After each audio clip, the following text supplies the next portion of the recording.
Olá, tudo bem? É um prazer estar junto a você para mais uma vez estudarmos a Palavra de Deus.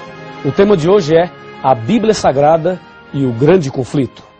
Aqui em João 17, versículo 17, está escrito assim, ó: santifica-os na verdade, a tua palavra é a verdade. Lá em Salmo 119, versículo 105, está escrito: lâmpada para os meus pés é a tua palavra e luz para os meus caminhos. Portanto, quem estuda a Bíblia é iluminado. Tem uma luz especial, a luz da verdade. Acontece o seguinte: a Bíblia Sagrada é um livro que tem 66 livros, 66 pequenos livros, sendo 39 no Velho Testamento, 27 no Novo. A Bíblia tem 1189 capítulos e 31.102 versículos. Ela foi escrita por aproximadamente 40 pessoas em um período de 1.600 anos aproximadamente. Foi escrita em hebraico, aramaico e grego e já foi traduzida em mais de 1.500 línguas e dialetos. O autor da Bíblia é Deus e o personagem central da Bíblia é Jesus Cristo. Assim, você tem alguma informação a mais a respeito da Bíblia Sagrada. Acontece que a Bíblia Sagrada é a palavra de Deus e Satanás não gosta da palavra de Deus. Esse problema podemos detectar logo no começo, lá no livro de Gênesis.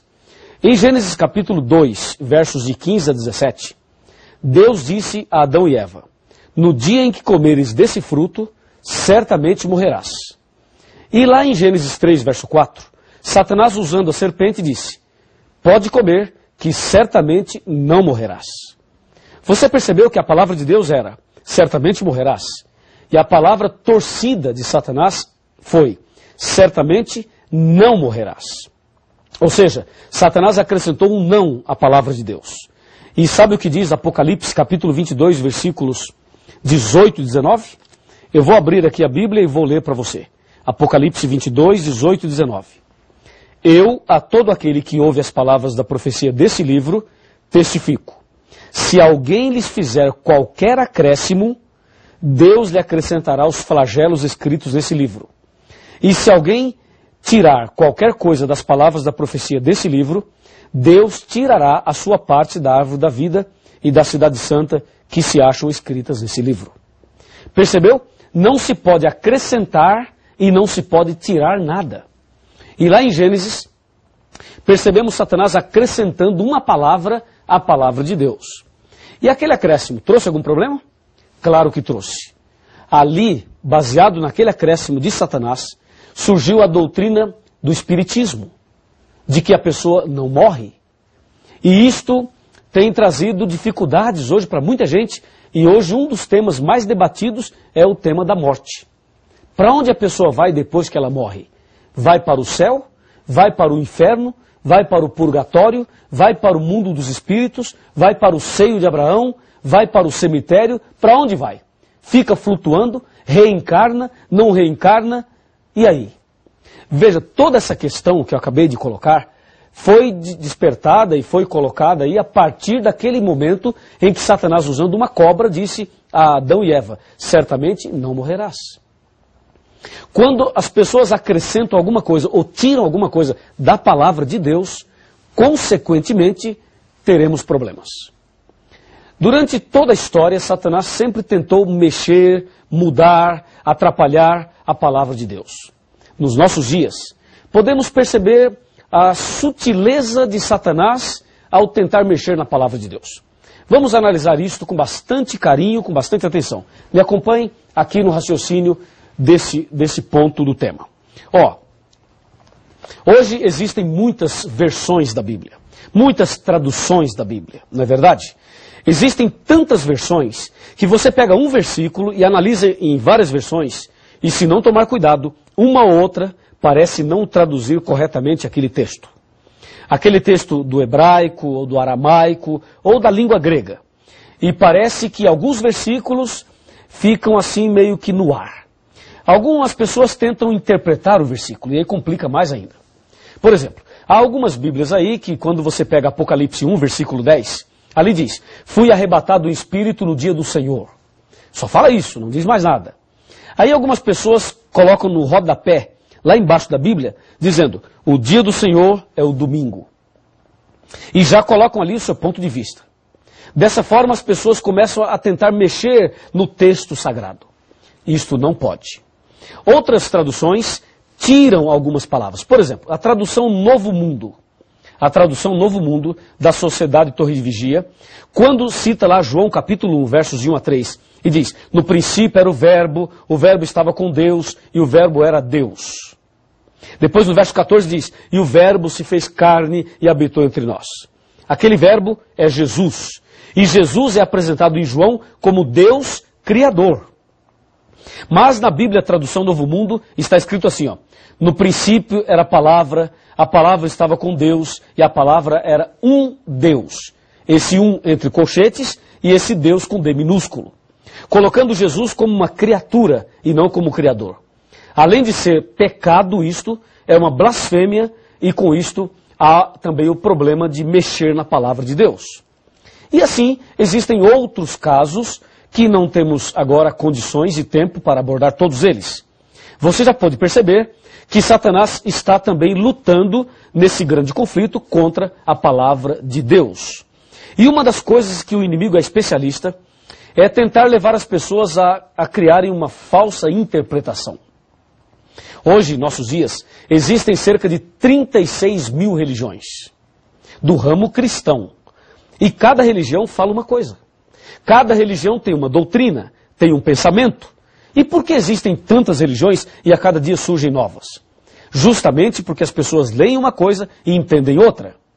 Ou porque o inimigo muitas vezes atrapalha a compreensão da pessoa da palavra de Deus.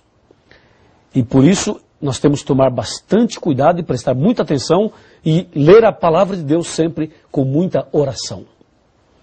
Se você pegar a Bíblia romana e a Bíblia João Ferreira de Almeida e fizer uma comparação, você irá perceber algumas coisas graves.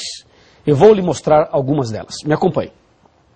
Agora vou fazer uma análise rápida da Bíblia romana e também fazer uma comparação com a Bíblia de João Ferreira de Almeida, atualizada ou corrigida, tanto faz. Me acompanhe aqui. Ó.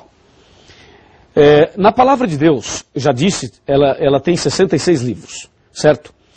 Disse também que ela tem 1189 capítulos, 31.102 versículos, 773.693 palavras e 3.566.480 letras. E vimos que a Bíblia está subdividida em 5 partes, foi o nosso primeiro estudo. Agora veja, a ira de Satanás contra a palavra de Deus levou ao seguinte problema, comparando a Bíblia romana com a Bíblia original. Na Bíblia original, nós sabemos, como eu já disse, existem 66 livros, mas a Bíblia romana tem 73 livros. Assim, podemos perceber a ira de Satanás mexendo na palavra de Deus, como já vimos também, ele é especialista em mudar e torcer a palavra de Deus. Por exemplo, na Bíblia romana, existem 7 livros a mais. O primeiro livro é 1 Macabeus, depois 2 Macabeus, depois Tobias, em seguida Judite, depois Sabedoria, Eclesiástico e Baruque. Esses 7 livros são conhecidos como livros apócrifos, ou seja, livros ocultos. A palavra apócrifo aí vem do grego, que quer dizer oculto. Alguma coisa que não foi revelada por Deus. Então esses 7 livros aí aparecem a mais na Bíblia romana. E mais, no livro de Esther existe um acréscimo. E no livro de Daniel também existe um acréscimo. Assim, a Bíblia romana vai contra um princípio da própria Bíblia, que diz, nada deve ser acrescentado e nada deve ser tirado. Como você pode perceber, eles acrescentaram, enquanto em outras versões eles tiraram. Mas nós devemos manter fidelidade à palavra de Deus. E hoje, em nossos dias, muitas pessoas não aceitam certos pontos bíblicos, porque dizem, isso está no Velho Testamento. Veja, as pessoas às vezes acham que pelo fato de estar no Velho Testamento, não devem aceitar. Quantas e quantas pessoas dizem, eu não aceito isso, nem aquilo, porque está no Velho Testamento. Uma vez, eu conversei com um pastor evangélico. E esse pastor me disse, olha, eu não aceito os 10 mandamentos porque isso se encontra no Velho Testamento. Eu perguntei, pastor, só porque está no Velho Testamento o senhor não aceita? Ele disse, sim. Se você me mostrar no Novo, eu aceito. Eu disse, eu vou lhe mostrar no Novo, mas antes quero lhe fazer uma pergunta. Na sua igreja o senhor pede dízimo? Ele falou, claro, o dízimo é sagrado. Perguntei a ele, então, onde o senhor encontra a orientação do dízimo na Bíblia? No Novo ou no Velho? E ele disse, no Velho. Então, pastor, por que o senhor aceita o dízimo que está no Velho e não aceita os 10 mandamentos que se encontram no Velho Testamento também? E ele não soube me explicar. Percebe? A Bíblia Sagrada é uma só. Ela deve ser aceita integralmente. E não se pode acrescentar e também não se pode tirar. E espero que isso esteja claro para você. O problema é que esses 7 livros a mais que eu acabei de mencionar, eles trazem mensagens estranhas, erros doutrinários, como orações pelos mortos, falsas curas, feitiçarias, salvação por esmolas e obras, alteração do destino das almas após a morte e também a falsa doutrina do purgatório. E mais, tem histórias fictícias, histórias lendárias, histórias absurdas, ensina artes mágicas e ensina feitiçaria, como é o caso de Tobias, capítulo 6, de 1 a 9. Deu para perceber? Não se pode acrescentar e não se pode tirar. E agora veja o outro ponto tão grave quanto esse. Me acompanhe nesse raciocínio, nesse pensamento. Um outro ponto tão grave quanto esse. A palavra de Deus diz aqui em Mateus capítulo 4, que quando Jesus estava sendo tentado, Satanás disse a Jesus, se tu és filho de Deus, transforma as pedras em pães. Jesus respondeu da seguinte maneira, está escrito, Mateus 4, está escrito. Quando Jesus diz está escrito, Jesus está citando a Bíblia, a palavra. Aí Jesus disse, está escrito, nem só de pão viverá o homem, mas de toda a palavra que sai da boca de Deus. Ok? Muito bem.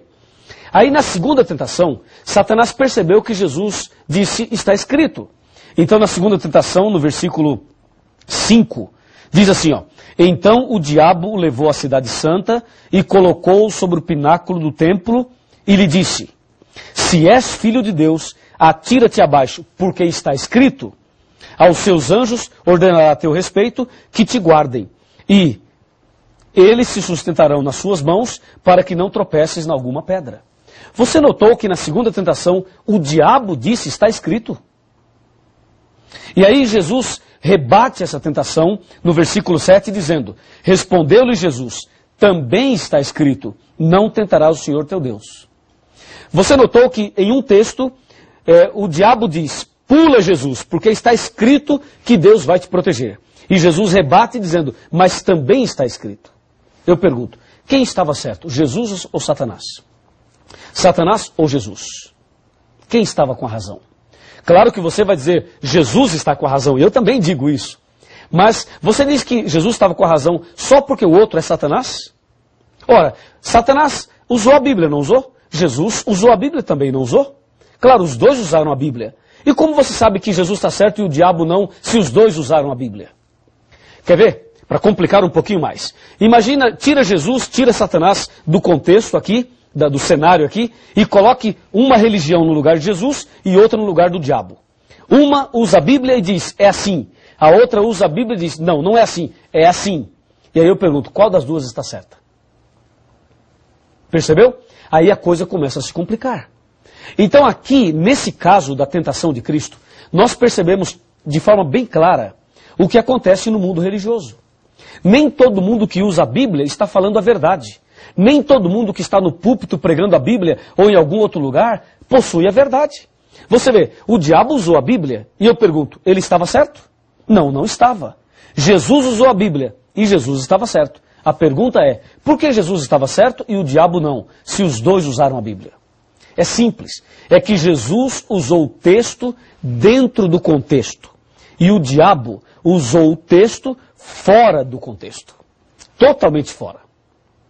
O diabo pegou um texto e forçou o texto a falar uma coisa que ele não estava falando. É justamente isso que acontece em nossos dias. É exatamente esse o problema.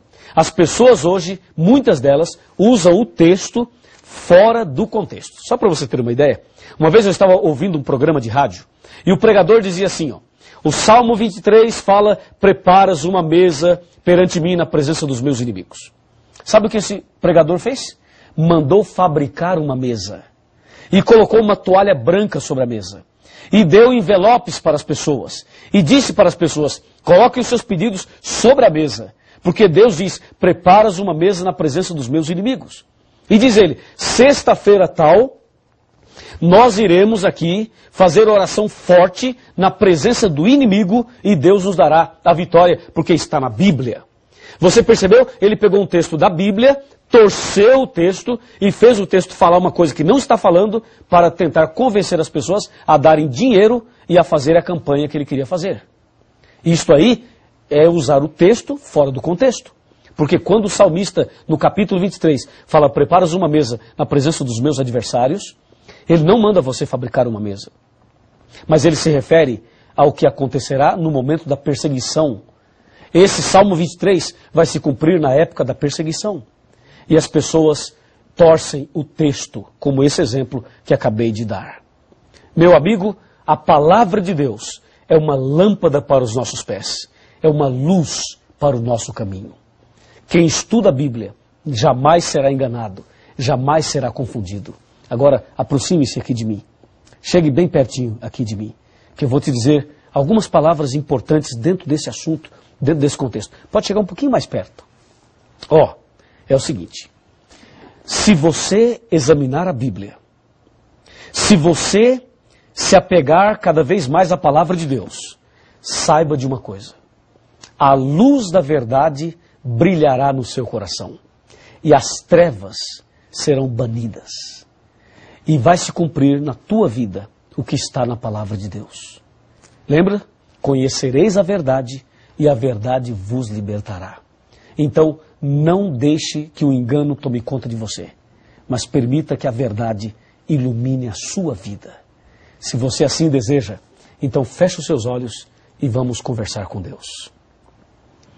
Querido Deus, nosso muito obrigado por esta mensagem da Tua Palavra.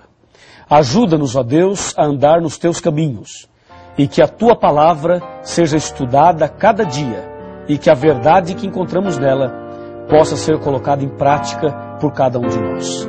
Abençoe esta pessoa que estuda a Bíblia conosco hoje.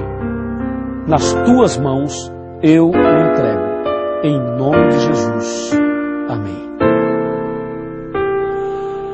Cristo me tem fiel amizade, nele encontrei real liberdade, pois sobre a cruz minha alma comprou, dele portanto eu sou